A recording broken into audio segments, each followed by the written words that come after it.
Chapter 1. The Silent Mountain in the northern Ural Mountains of the Soviet Union. There is a high, barren slope where the wind rarely rests. It is a place far from cities, far from roads, far from help. In the winter of 1959, 9 experienced hikers traveled into this region and never came back. Their journey began as a routine expedition. It ended as one of the most carefully documented and yet deeply unresolved incidents of the 20th century. What happened on that mountain has been examined for more than 6 decades by investigators, by scientists, by journalists, by families who never received complete answers. The official records exist. The photographs remain. The diary entries stop abruptly. And still, the final hours of these 9 lives remain uncertain. This story is known today as the Dyatlov Pass Incident, named after the young engineer who led the group, Igor Dyatlov. But this is not a story of myths or legends. It is not a tale of monsters or secret weapons. It is a story rooted in documents, testimonies, and physical evidence. And it begins quietly, with preparation, with ambition, with confidence. In January 1959, a group of students and recent graduates from the Ural Polytechnic Institute set out on a winter hiking expedition across the northern Urals. They were young, disciplined, and skilled. Many had already completed difficult Category 2 and Category 3 routes, the highest difficulty ratings recognized by Soviet hiking authorities at the time. Their goal was clear. They intended to reach the summit of Mount Otorten and return, earning official certification for completing a Category 3 winter expedition. It was a demanding but achievable objective for hikers of their experience. The group consisted of 10 members at the start point, 9 men and women in their early 20s. One older participant, a 37-year-old World War II veteran. They were not reckless. They were not inexperienced. They were not unprepared. They carried proper winter gear. They kept detailed journals. They photographed their progress carefully. They followed procedures. They filed route plans. They communicated with local authorities. Everything about the expedition appeared normal, and that normality is what makes what happened next so unsettling. Their planned return date was February 12, 1959. When that date passed with no word, there was no immediate alarm. Delays were common in winter expeditions. Weather could slow progress. Terrain could force changes in route. But as days passed, concern grew. By February 20th, relatives and friends insisted that search operations begin. Volunteer students, local guides, military units. They moved into the mountains, following the route the group had planned to take. What they found would puzzle investigators from the very first moment that on February 26th, searchers located the group's campsite on the eastern slope of a mountain known to the local Mansi people as Koletsyakal. Translated loosely, the name means Mountain of the Dead. The tent stood alone on the open slope. It was partially collapsed, covered in snow, still anchored. But something was immediately wrong. The tent had been cut open from the inside, not unzipped, not opened at the entrance. Cut. Inside, nearly all of the group's belongings remained. Boots, coats, food supplies, maps, camera equipment, items no experienced winter hiker would willingly abandon in sub-zero conditions. There were no signs of a struggle inside the tent. No blood, no disorder, only silence. Footprints led away from the campsite, barefoot, or in socks, some wearing only light clothing. The tracks descended the slope toward a forest below. They did not appear to be running. They did not show signs of panic. They simply left. In temperatures estimated between -25 and -30 degrees Celsius. One by one. Calmly. This is where the mystery truly begins. Why would 9 trained hikers cut their way out of a tent in the middle of the night? Why would they leave behind essential survival gear? Why would they walk into the darkness, lightly dressed, without immediate signs of fear? The mountain offered no obvious answers. Over the following days, search teams would discover the bodies of the hikers in stages. Each discovery would raise new questions rather than resolve old ones. But before those discoveries, before the official investigations, before the theories and counter-theories, there was simply a group of people who had planned a journey and failed to return. To understand what happened, it is necessary to step back, to understand who these people were, why they were there, and what conditions they faced. Because the Dyatlov Pass incident is not defined by one dramatic moment. It is defined by a sequence of small, human decisions made in a harsh environment. and by the quiet absence of a final explanation. In the chapters that follow, we will examine this incident carefully. We will rely only on documented facts, official records, forensic findings, weather data.eu witness accounts. We will not rush to conclusions. Instead, we will move step by step through preparation, progress, discovery, and investigation. Because on that cold slope in the northern Urals, the truth is not hidden behind spectacle. It is buried beneath snow, time, and unanswered questions. And it begins with 9 people walking into the winter, fully expecting to return. Chapter 2: The People and the Purpose. To understand what happened on that mountain, it is necessary to understand who went there. These were not anonymous figures lost to history. They were students, graduates, friends, and teammates. Young people shaped by their time, their country, and a shared belief in discipline and endurance. In 1959, the Soviet Union placed significant cultural value on outdoor sport and physical resilience. Hiking, skiing, and mountaineering were encouraged not only as recreation, but as expressions of character and collective strength. Expeditions into remote regions were common among university students, particularly those studying engineering and the sciences. The group at the center of this story came from Ural Polytechnic Institute, located in the city then known as Sverdlovsk. This was a serious technical institution. Its students were trained to plan carefully, work methodically, and document their work. The expedition leader was Igor Dyatlov, a 23-year-old radio engineering student nearing graduation. Dyatlov was known among his peers as calm, organized, and technically skilled. He had designed portable radios, repaired equipment in the field, and successfully led previous expeditions. Fellow hikers trusted his judgment. He was not authoritarian. He was methodical. The group he assembled reflected that approach. Most members were in their early 20s. All had prior winter hiking experience. Several had already completed Category 2 routes. The Soviet hiking classification system was strict. A Category 3 winter expedition was considered the highest level of difficulty.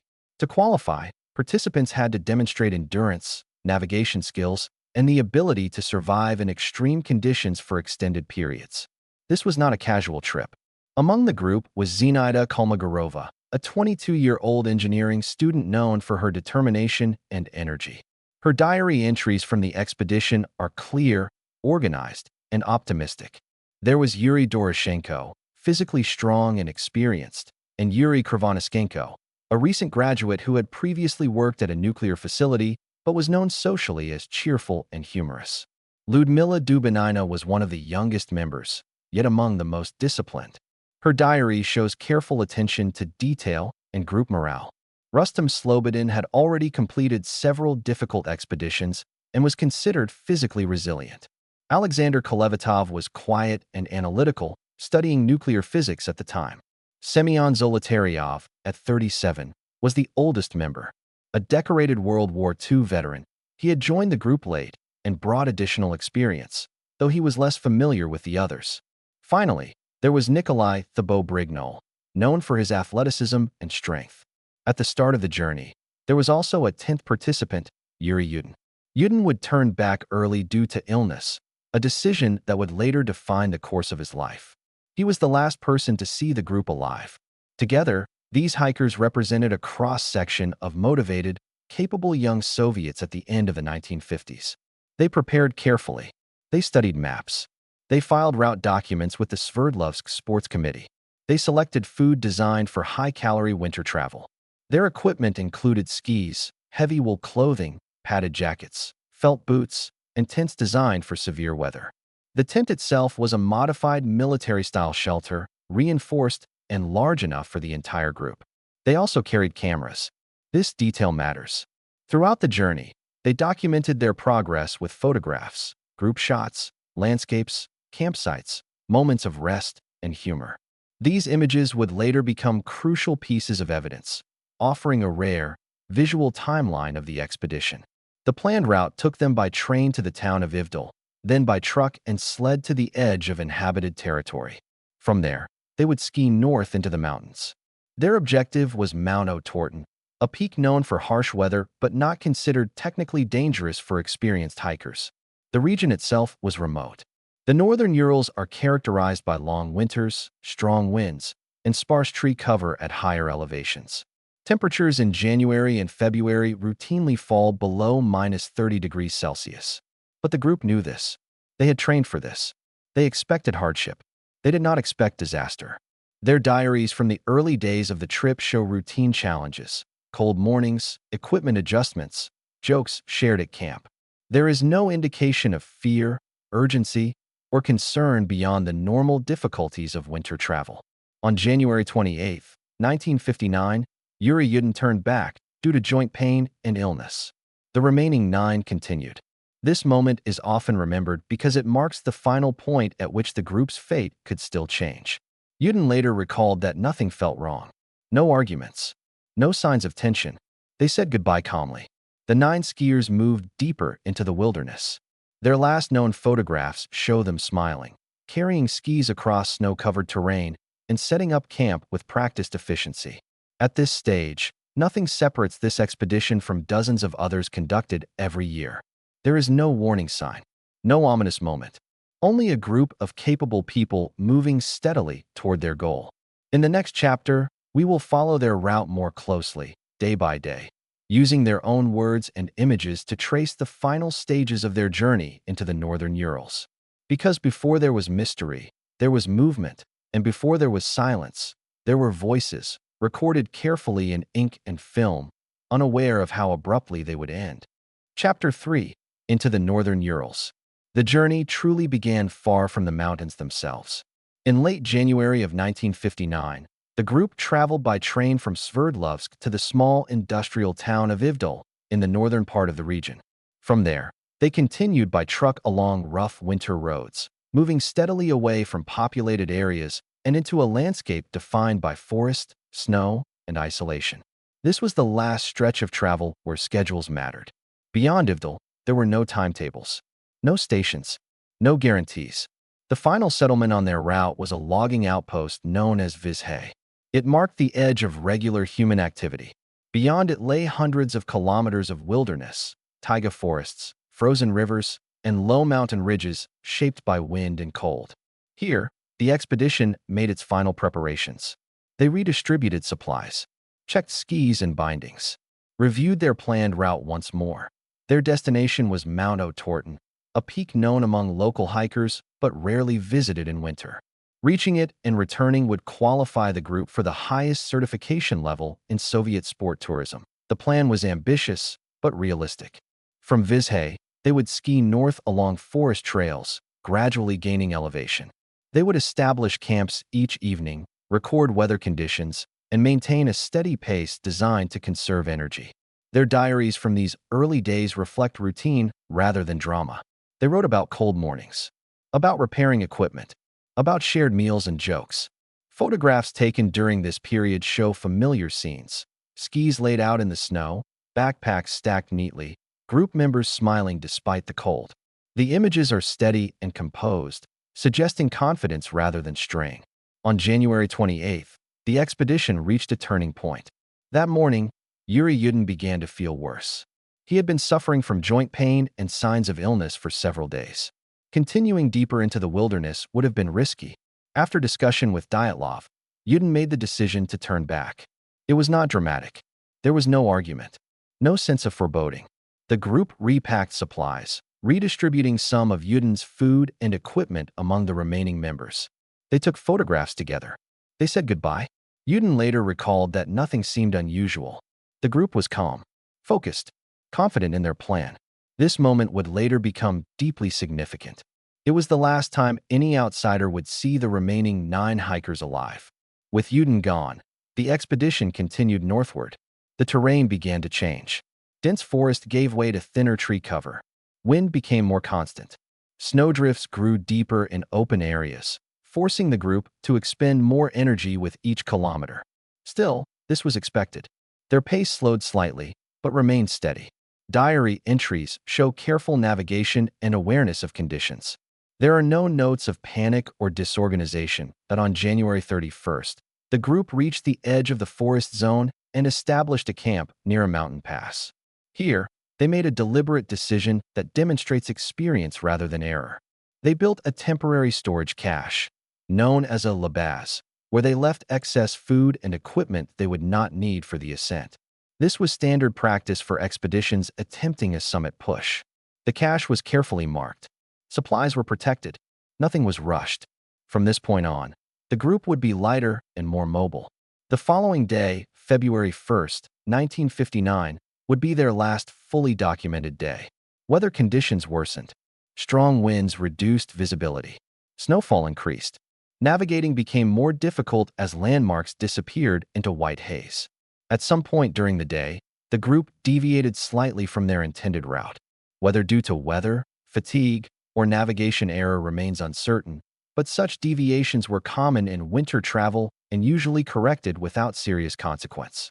By late afternoon, they found themselves on the eastern slope of Kholat Syakhl. The name comes from the local Mansi language and is often translated as Mountain of the Dead. Despite later interpretations, the name reflects hunting folklore rather than a reputation for danger.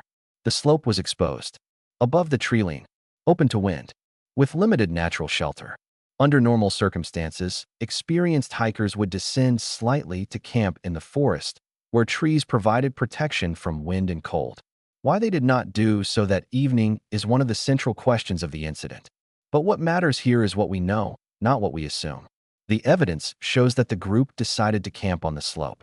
They pitched their tent carefully, anchored it with skis, arranged their gear inside. Photographs recovered later confirm this sequence. One image shows the tent being set up in fading daylight, the snow uneven beneath it, the slope clearly visible. This was not a reckless act. Experienced hikers sometimes chose exposed camps to avoid losing elevation or to practice skills under difficult conditions. The decision suggests intention, not confusion. Inside the tent, they ate their evening meal. They wrote in their diaries.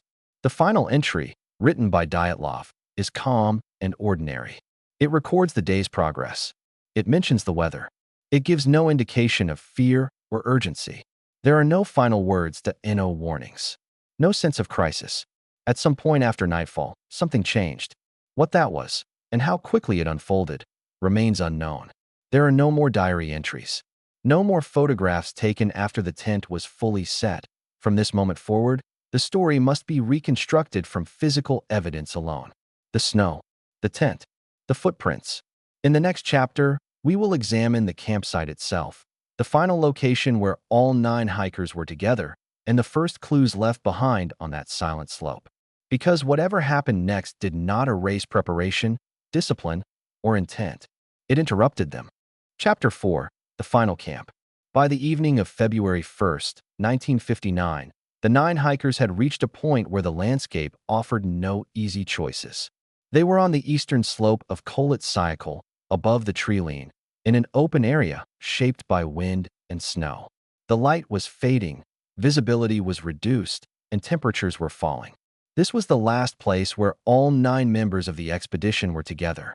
What we know about this final camp comes from a limited number of sources: a photograph recovered from a camera found at the site, the condition of the tent, the arrangement of equipment, and the final diary entry written earlier that day. There are no eyewitnesses and no record of the night itself, only the physical remains of decisions already made. The slope where they stopped was not flat, so the group cut into the snow to create a level platform, a common winter camping technique on inclines. The tent they used was large enough to hold the entire group and had been modified by Igor Dyatlov himself by stitching together 2 tents into a single reinforced shelter, indicating clear intent to stay the night together. The tent was oriented across the slope and anchored with skis, with snow packed along the edges to block wind. Inside, equipment was arranged carefully: boots near the entrance, outer clothing removed or loosened, personal items set aside, and food unpacked. These were not the actions of people preparing to leave quickly. Evidence shows that most of the group had removed heavy outer layers and footwear, which was normal for sleeping inside a winter tent. The final diary entry from that day is calm and routine, noting weather and progress with no sign of fear or urgency. Whatever happened later did not allow time to document it. At some point during the night, conditions inside the tent changed abruptly. The most critical evidence is the tent itself, which was later found with multiple long cuts made from the inside, confirmed through forensic examination. The entrance was not used. The group did not unzip the tent but cut their way out, a drastic action in sub-zero temperatures that permanently damages shelter and is avoided unless remaining inside presents immediate danger. After exiting, the group moved downhill toward the forest approximately 1.5 kilometers away. Footprints preserved in the snow were described as orderly, showing no signs of running or panic.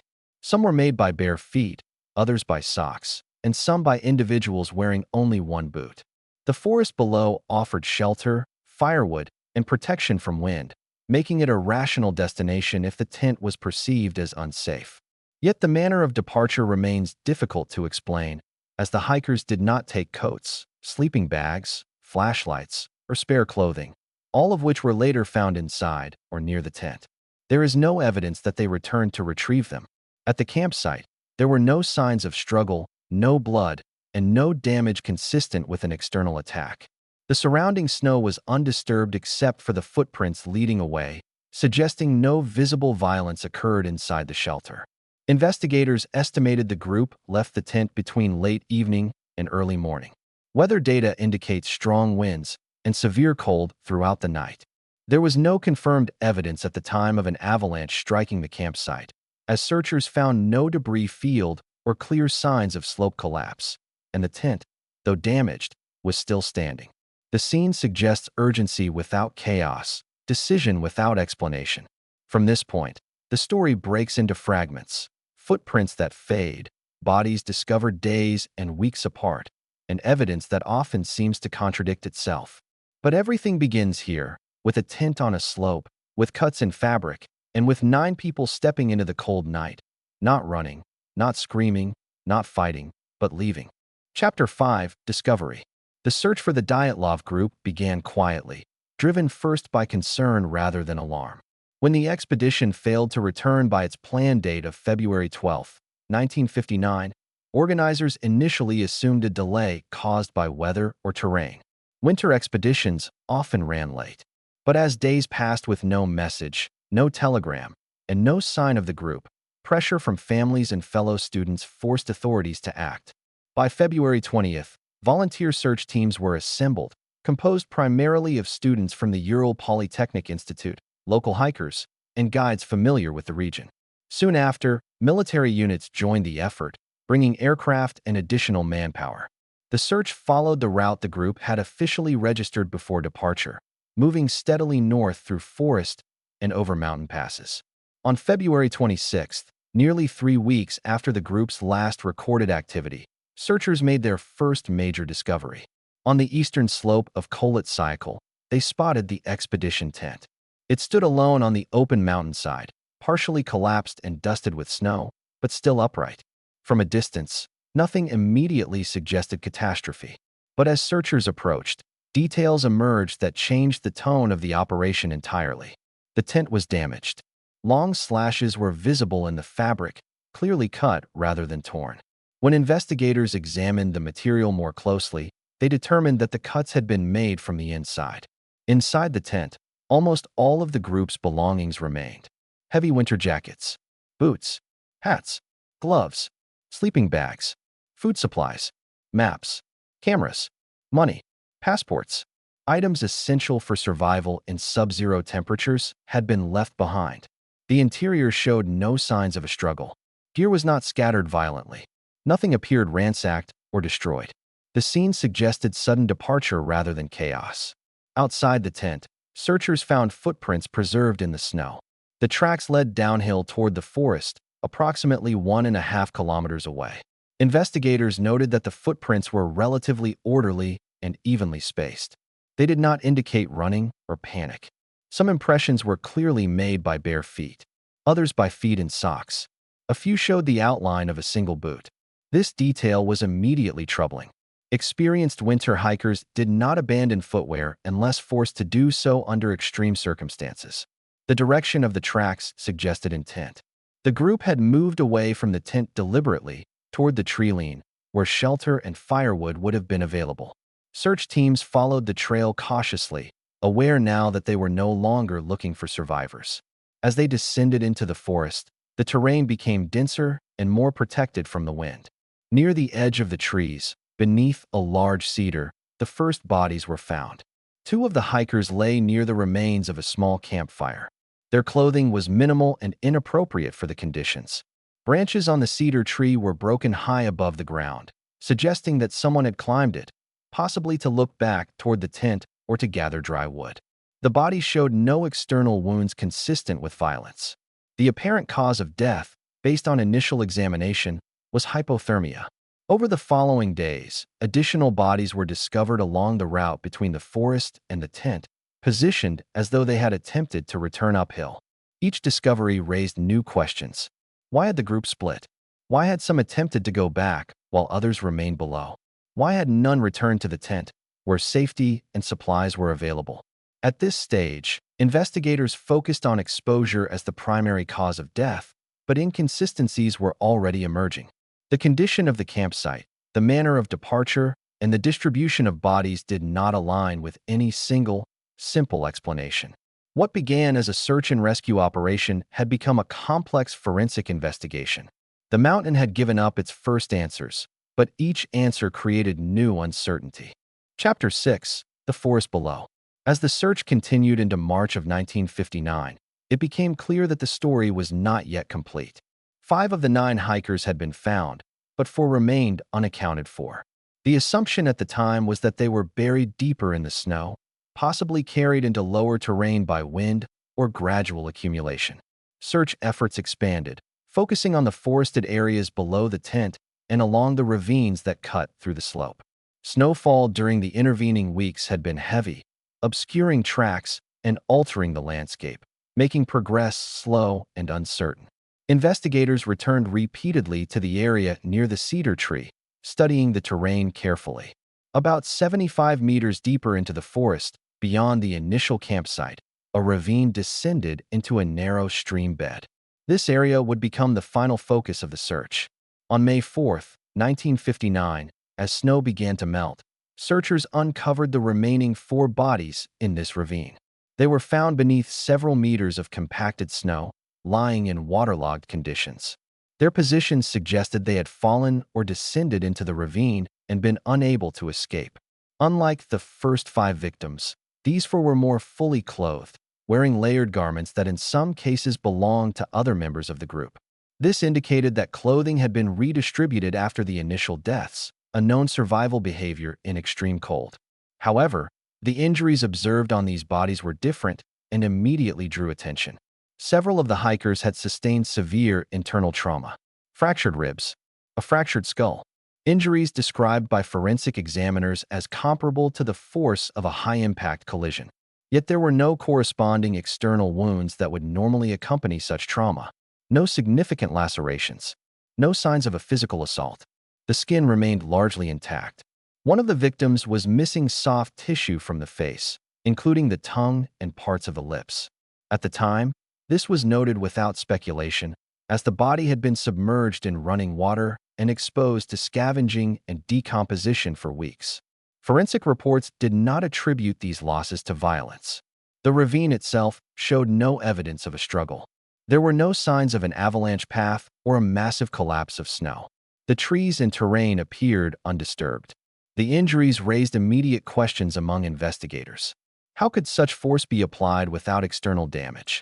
Why were these 4 found together, while the others were spread along the slope?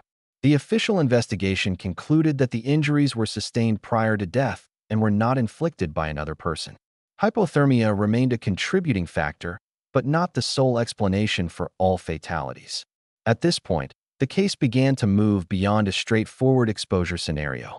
The evidence no longer supported a single, uniform cause of death. Instead, it suggested a sequence of events that unfolded over time, under extreme environmental stress, with different outcomes for different members of the group. The discovery of the final 4 did not resolve the mystery. It deepened it. The investigation now faced the challenge of explaining not only why the hikers left the tent, but how the events that followed led to such varied and severe outcomes. Chapter 7: Inconsistencies. As investigators reviewed the evidence collected from the mountain, a pattern of inconsistencies began to emerge. Each individual detail could be explained in isolation, but together they resisted a single, coherent narrative. The official case files reflect this growing uncertainty, as conclusions were drawn cautiously and often left open-ended. One of the earliest questions concerned the group's decision to leave the tent. The evidence confirmed that the tent had been cut from the inside, yet there was no clear indication of what immediate threat could have forced such an action. No signs of fire damage were present. No evidence of an external attack was found. The tent had not been destroyed by moving snow. Despite this, the group abandoned their primary shelter in extreme cold, leaving behind essential equipment and clothing. Another inconsistency lay in the footprints. Investigators described them as orderly, suggesting controlled movement rather than panic. This conflicted with the idea of sudden terror or confusion. If the hikers had been fleeing an immediate danger, their movement might have been chaotic, yet the tracks indicated deliberate descent toward the forest. The distribution of bodies also raised questions. 2 were found near the cedar tree, another 3 along the route back toward the tent, and the final 4 deep in a ravine. This pattern suggested that the group did not die together, but in stages, making different decisions under changing conditions. Clothing further complicated the picture. Some of the victims were found wearing garments belonging to others, while some clothing items were missing entirely. This redistribution pointed to rational survival behavior, yet it contrasted with the initial abandonment of boots and coats at the tent. Environmental factors were examined closely. Weather records confirmed strong winds and severe cold, but nothing extraordinary enough to explain all observed actions on its own.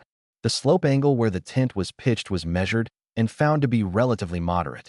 At the time of the original investigation, no clear avalanche debris was identified, and the tent remained partially upright. Injuries found on the bodies in the ravine introduced further contradictions. The severity of internal trauma did not align with simple falls from standing height, yet there were no external injuries consistent with assault. Investigators also noted unusual details, such as the presence of radiation on some clothing items. These readings were limited and not uniform across all garments, and later analysis suggested contamination related to prior industrial exposure of one of the hikers rather than an event on the mountain. Nevertheless, the finding added another layer of uncertainty. Throughout the case files, investigators repeatedly acknowledged what they could not explain. Their final report avoided definitive statements beyond what the evidence supported. The cause of death was attributed to the force of nature, a phrase that reflected the limits of the investigation rather than a detailed explanation. By the time the case was officially closed, many questions remained unanswered. The inconsistencies did not point clearly in one direction. Instead, they revealed a complex sequence of events shaped by environment, human decision-making, and circumstances that were never fully recorded. Chapter 8: Unanswered Questions. As the investigation progressed, attention shifted from what was known to what could not be conclusively explained. Chapter 8 of the Dyatlov Pass case is defined not by new discoveries, but by the space between established facts. One of the most persistent unanswered questions concerned timing. Investigators could not determine precisely when the group left the tent or how much time passed between that moment and the deaths of each individual. Without watches recovered in working condition and with limited environmental markers, the sequence of events remained approximate. This uncertainty affected every reconstruction that followed. Another unresolved issue was communication within the group. There was no evidence of shouting, alarms, or signals between members once they left the tent. The orderly footprints suggested coordination, yet the eventual separation of the group implied a breakdown in collective decision-making. Why some remained near the forest while others attempted to return uphill remains unclear. The behavior is consistent with survival logic under stress, but the trigger for that stress was never identified. The injuries found in the ravine continued to challenge explanation. While investigators concluded that the trauma could not have been caused by another person, they were unable to specify a precise mechanism. The terrain alone did not fully account for the force involved, yet no alternative source of impact was documented. The absence of external wounds further complicated interpretation. Environmental explanations were explored but remained incomplete. Wind, cold, and darkness were undoubtedly severe, Yet similar conditions had been endured by the group on previous expeditions. Why this night proved different was never established. The lack of clear avalanche evidence at the campsite raised doubts about snow movement as a primary cause, while the intact structure of the tent argued against total structural failure. Even the decision to camp on the slope rather than descend to the forest was questioned, but not conclusively framed as a mistake. Experienced hikers sometimes accepted exposure to avoid losing altitude, and the choice alone did not explain the subsequent events. Official documentation reflects this uncertainty. Investigators noted possibilities without endorsing them. Statements were cautious, phrased to acknowledge limits rather than assert conclusions. Over time, the unanswered questions became as much a part of the case as the physical evidence itself. What happened on the mountain was not erased by time, but it was never fully recorded either. The gaps in knowledge did not invite speculation within the official record. Instead, they remained open, marking the boundary between what could be proven and what could only be inferred. Chapter 9: Investigations and Modern Analysis. In the decades that followed the closure of the original investigation, the Dyatlov Pass incident did not disappear from public memory. Instead, it gradually returned to attention as new generations of researchers, scientists, and officials revisited the case with methods unavailable in 1959. Chapter 9 is defined by this renewed examination, grounded in archival material rather than new eyewitness testimony. In the late 20th and early 21st centuries, previously classified documents were released, allowing independent experts to study the original case files, photographs, forensic reports, and witness statements. These materials confirmed that the initial investigation had been thorough by the standards of its time, but also limited by technology and environmental understanding. Modern forensic specialists re-examined injury patterns described in autopsy reports, focusing on the internal trauma observed in the ravine victims. Comparative analysis suggested that such injuries could be consistent with high-force compression events, where pressure is distributed across the body rather than concentrated in one point. This did not identify a definitive cause, but it demonstrated that the absence of external wounds did not exclude severe internal damage. Advances in snow science also played a role in later analysis. Researchers studied slope angles, snow accumulation patterns, and wind-driven slab formation in the region. While no large avalanche was documented at the campsite, later models suggested that smaller, localized snow movements could occur without leaving obvious long-term traces, particularly after weeks of snowfall. These findings reframed earlier assumptions without contradicting physical evidence from the scene. In 2020, Russian authorities reopened the case for review, focusing on natural explanations consistent with known data. Their conclusions emphasized environmental factors, including wind-driven snow and terrain-related hazards, while excluding criminal activity. The review reaffirmed that the hikers' actions were not the result of external violence. At the same time, it acknowledged that precise reconstruction of events remained impossible due to missing data. Modern perspectives also placed greater emphasis on human factors. Fatigue, reduced visibility, and cognitive impairment caused by cold were recognized as critical influences on decision-making. These elements offered plausible context for the group's choices without claiming certainty. Importantly, contemporary analysis avoided sensational explanations and focused instead on probabilistic assessment. Each conclusion was framed in terms of likelihood rather than absolute truth. Despite renewed study, no single explanation resolved every detail. Modern investigations clarified what did not happen more effectively than what did. They narrowed the range of possibilities while accepting that some aspects of the incident would remain unresolved. Chapter 9 therefore represents not closure, but refinement. It shows how understanding can deepen over time without fully dissolving uncertainty. Chapter 10: Conclusion. The final chapter of the Dyatlov Pass incident is defined not by resolution, but by perspective. More than 60 years after the events of February 1959, the known facts remain limited, yet firmly established. 9 experienced hikers set out on a planned winter expedition. They prepared carefully, documented their journey, and followed accepted practices for travel in extreme conditions. At some point during the night on the slope of Kolet Cycle, they left their tent under circumstances that remain unclear. They descended toward the forest, divided into smaller groups, and ultimately died from a combination of environmental exposure and physical trauma. No evidence of criminal activity was ever found. No definitive proof of a single catastrophic event emerged. What remains uncertain is not whether the incident occurred, but how its critical moments unfolded. The unanswered questions persist because key information was never recorded. There is no final diary entry, no photograph of the night itself, no witness account. The mountain kept its silence. Yet the importance of the story does not lie in mystery alone. It lies in the reminder of human vulnerability in extreme environments and the limits of even the best preparation. The Dyatlov Pass incident demonstrates how quickly conditions can change, how decision-making can be altered by cold and fatigue, and how survival depends on factors that are sometimes beyond control. It also illustrates the discipline of careful investigation. Over decades, researchers have returned to the evidence, resisted unfounded speculation, and worked within the boundaries of what could be proven. The case remains open in a conceptual sense, not because answers were hidden, but because some events leave no complete record. Today, the site is marked not by legend, but by memory. The hikers are remembered as individuals with skills, ambitions, and lives beyond the mountain.